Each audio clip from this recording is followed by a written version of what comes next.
한자 이야기, 낱말 이야기 1045번째 시간입니다. 이번 시간은 심심한 사과라는 그런 제목을 한번 달아봤습니다. 이 제목을 보고 무슨 말 하려는지 알겠다는 분도 계실 거예요. 네, 그렇죠? 8월 21일자 하면 바로 엊그제죠. 매일 경기에 이제 이런 얘기가 나왔죠. 심심한 사과? 나는 하나도 안 심심해. 그래서 사과문이 쏘아올린 문맥 논란이다. 이런 것이 있었죠. 네, 그래서 그것을 한번 생각해 보겠습니다. 사실 제가 한자 이야기 235번째 시간에 심심한 사이라는 또는 심심한 위로의 말씀을 드린다 한데 심심이라는 것을 생각했습니다만 이번에는 문맹 또 문해력 이런 것과 관련해서 낱말 잠깐 살펴보겠습니다. 네, 우선 심심이라는 낱말을 보면 심할 심자에 깊을 심자다. 예, 아주 심하게 깊다. 그런 얘기가 되겠죠. 이것은 달감자와 짝필자로 일단 글자 모양으로는 그렇게 이루어져 있다. 이렇게 보겠습니다. 깊을 심은 물이 깊다 해서 삼수변에 또 이 자체가 깊을 심이다. 네. 그래서 발음도 오고 뜻도 오고 했다. 글자에 대해서는 더 설명을 드리지 않겠습니다. 그리고 사과는 이제 사례한다. 사례를 한다. 예, 그렇죠. 그리고 또 용서를 빈다. 용서 비는 것은 잘못한 것을 용서 비는 것이죠. 또 물러난다 할 때 이렇게 또 글자를 쓰고 있습니다. 그래서 그 모든 행위가 말로 이루어진다 해서 말씀원이 붙었고 바람이 있고 쏠사다. 쏜다는 것은 나간다는 그런 뜻도 되겠죠. 과는 이제 지나간다, 통과한다, 과거다, 그렇죠? 지나다. 그리고 허물이라는 뜻도 있습니다. 그래서 이것은 이제 입 비뚤어질 괴에다가 착받침이다. 이렇게 해서 사과는 뭐 우리가 특별히 안 찾아봐도 알 수가 있겠습니다. 자, 우선 낱말을 보면 국어사전을 보니 심심하다는 것은 주로 심심한 이런 뜻으로 꼴로 서여서 마음의 표현 정도가 매우 깊고 간절한 것을 얘기한다. 그래서 심심한 감사를 드립니다. 아주 정말 깊이 감사드립니다. 할 때 심심한 감사를 드립니다. 이 심자는 심하다, 정도가 지나치다 할 때 쓰는 것이에요. 그래서 지나칠 정도로 아주 깊다. 뭐 그렇게 볼 수도 있겠죠. 그리고 이제 심자 쓰면 극심하다, 아주 지극하다, 아주 끝까지 갔다. 그래서 끝까지 갈 정도로 심하다, 극심하다, 막심하다. 더 심한 경우가 없다. 더 심할 수 없을 정도로 심하다, 막심하다. 네, 이런 것을 우리가 많이 쓰고 있습니다. 자, 사과하다는 것은 자기의 잘못을 인정하고 용서를 빈다. 이렇게 한자는 이렇게 쓴다는 정도만 말씀드립니다. 자, 오늘 이제 주제가 되는 문제가 되는 것은 이제 어떤 카페에서 어떤 사인회가 예약이 돼 있었는 모양이에요. 아주 유명한 만화를 그리는 웹툰 작가 모임이 있었는데 그게 뭔가 조금 차질이 있었던 모양이에요. 그래서 사인회 예약이 모두 완료되었습니다. 그 이제 카페 주최하는 측에서 얘기합니다. 예약 과정 중에 불편을 끼쳐드린 점 다시 한번 심심한 사과 말씀드립니다. 그렇죠? 이렇게 이제 얘기를 했어요. 얘기를 하니까 이제 댓글이 붙기 시작한 거예요. 어떤 댓글이 붙었나? 대부분의 트위터의 댓글이 심심한 사과 말씀이라니. 이거 뭐 레전드다. 또 심심한 사과? 난 하나도 안 심심하다. 심심한 사과라니 정말 미쳤다. 앞으로 그런 생각이 있는 사람이 올려라. 어느 회사가 사과문에 심심한 사과를 쓰냐? 이렇게 올라오니까 이제 말씀이 많이 됐습니다. 이 글자 앞에 말씀드린 심심한 아주 너무 죄송하다 할 때 쓰는 심심한 사과를 아주 심심해서 장난삼아 올리는 것으로 오해하는 사람이 너무나 많다는 것이죠. 그래서 이제 아까 거기에서 다시 사과문을 재차 게재를 했답니다.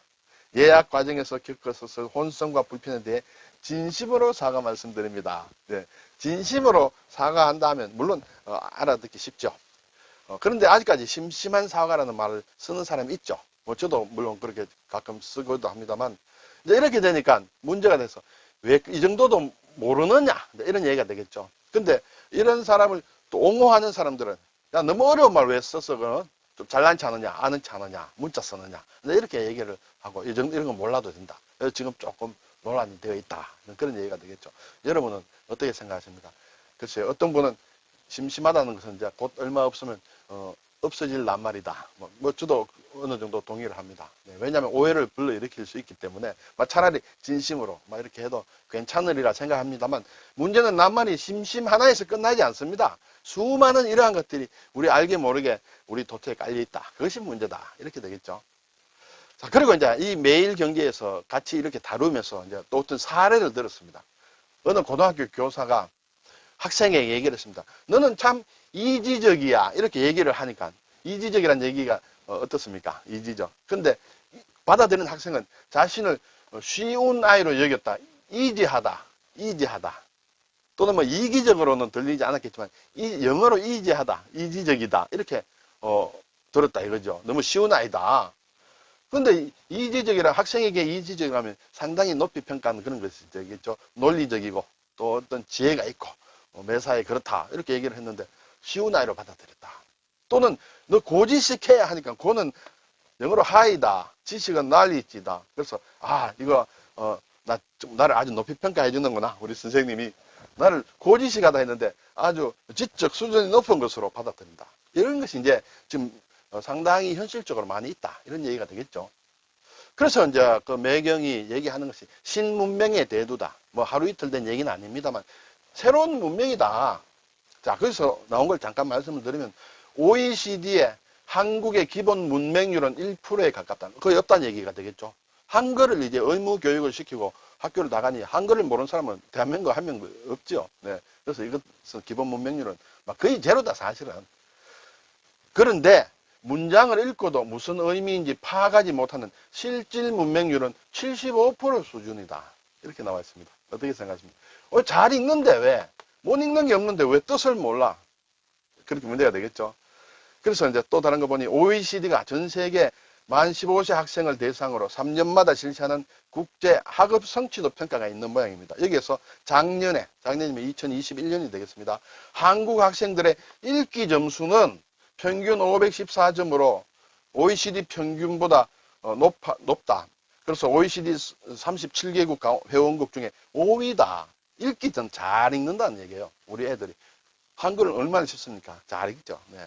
그런데 사실과 의견, 이것은 사실이고 또 이것은 내 의견이고 하는 뭐 객관과 주관 이렇게 되겠죠. 그것을 식별하는 역량 측정, 식별하는 능력이죠. 그것을 측정하는 것은 문항 정답률이 25.6%다. OECD 평균 47.4%의 거의 반수밖에 안 된다. 이 문제다 하는 것이죠. 그래서 신문맹이다. 지금 어떤 학생들이라든지 신문맹에 해당한다. 이렇게 되겠죠. 자, 그래서 이제 내용 결론이 EBS는 문해력 성장을 위해 당신의 문해력이라는 시리즈를 지금 방영하고 있다. 네. 저도 한편 봤습니다만 문제는 문제다. 이렇게 되겠습니다. 여러분들도 관심 있으면 EBS의 당신의 문해력을 한번 청취하시면 어떨까요? 그러면서 이제 어떤 하나의 대안이랄까요? 지방자치단체들도 한글 교육 전문가를 양성하고 초중고 재학생들의 문해력 향상을 위한 교육을 실시하고 있다. 이렇게 됐습니다. 근데 해결이 잘 안 되죠. 왜냐하면 왜 잘 안 되느냐? 지금 이 진단과 어떤 대안이 저는 잘못됐다 생각합니다. 이 대안 가지고는 안 된다. 아무리 해도 안 된다. 네. 자, 그래서 이제 문맹이다. 그렇죠? 맹은 이제 보지 못한다는 것이죠. 예. 보고 읽지를 못한다. 그것은 없다는 것이죠. 그렇지만 교육을 시키지 않으면 문맹률이 높습니다. 한글이 아무리 쉬워도 학교에 보내지 않으면 읽지 못합니다. 우리 잘 알죠? 우리 예전에 할아버지 할머니들 정말 일제시대를 지나오고 하면서 공부하지 못해서 먹고 살기 위해서 학교에 못 가본 까막눈이라고 할까요? 혼이. 그런 분이 굉장히 많았습니다. 지금은 학교 가면 거의 제로입니다. 0%다. 그렇지만은 이것은 사실은 교육을 시키면 문맹은 그 글자가 어려운 글자냐, 문자가 어려우냐, 쉬우냐 떠나서 교육을 많이 시키면 문맹률은 낮아집니다. 물론 특히 한글은 글자 자체가 쉽기 때문에 더욱 효과가 있죠. 근데 이제 문제는 문해력이라는 것이죠. 글자는 읽는데 문맹은 아닌데 문장을 읽고 해석하고 내 것으로 이해하는 그런 능력은 없다는 것이죠. 지금 앞에서 이제 말씀드린 이제 그 문해력이 없다는 건데 지금 문제를 문해력에서 찾으면 안 된다고 생각합니다. 지금 문해력을 따질 때가 아니다. 어휘력을 따져야 된다. 어휘력. 어휘력은 책을 많이 읽으면 어느 정도 해결됩니다. 그런데 그것은 정답은 아닙니다. 한자 공부를 해야 된다. 왜냐하면 우리말 중에 반수 이상이 한자어로 되어 있기 때문에 한자를 공부해야 어휘력이 늘어난다. 그렇죠? 순우리말은 뭐 책을 많이 읽고 하면 됩니다. 근데 한자 말은 한자를 알아야 그 낱말을 알 수 있다. 어휘력이 늘어나면 문해력은 거의 자동적으로 해결이 됩니다. 그렇게 되겠죠. 우리가 이런 얘기를 가끔 합니다. 제가 예전에 일본말을 좀 배울 때 보면 우리 배우는 사람들끼리 얘기했어요. 일본어와 영어를 비교해 볼 때 일본어는 한자는 이제 조금 아니까 일본어는 보면 무슨 뜻인지 알아. 대략 압니다. 네. 대략 알지만은 읽을 수가 없어. 네. 일본말은 읽기가 힘듭니다. 영어는 읽기는 읽겠는데 무슨 뜻인지 잘 모르는 그런 경우가 많습니다. 어설프게, 물론 아주 영어를 잘하는 분은 그렇지 않습니다만 대부분 우리나라에서 영어 교육받은 사람은 영어는 읽을 수도 있는데 뜻을 몰라. 지금 우리 국어의 한국어 어떤 형편과 비슷하다 저는 생각합니다. 읽을 수는 있지만 뜻을 모르는 것이 많다. 이것을 어떻게 해결해야 되느냐가 문제가 되겠죠. 그래서 저는 이게 이제 매경에서 나온 대안 중에 하나가 한글 교육 전문가를 양성한다. 한글에 대해서는 전문가 더 이상 필요 없습니다.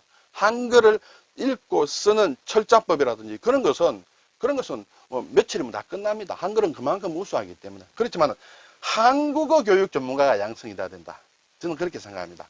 그래서 여기에서도 한국어 교육, 우리말 그렇죠. 우리말 교육, 그리고 특히 어휘 교육.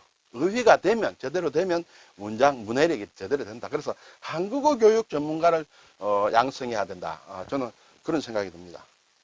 오늘 심심한 사과라는 이러한 어떤 어느 신문사에 그 어떤 논란이 된 지금 사회적으로 문제가 되는 막 그런 제목을 가지고 문맹, 문해력, 그리고 어휘력 이런 걸 잠깐 생각해 봤습니다.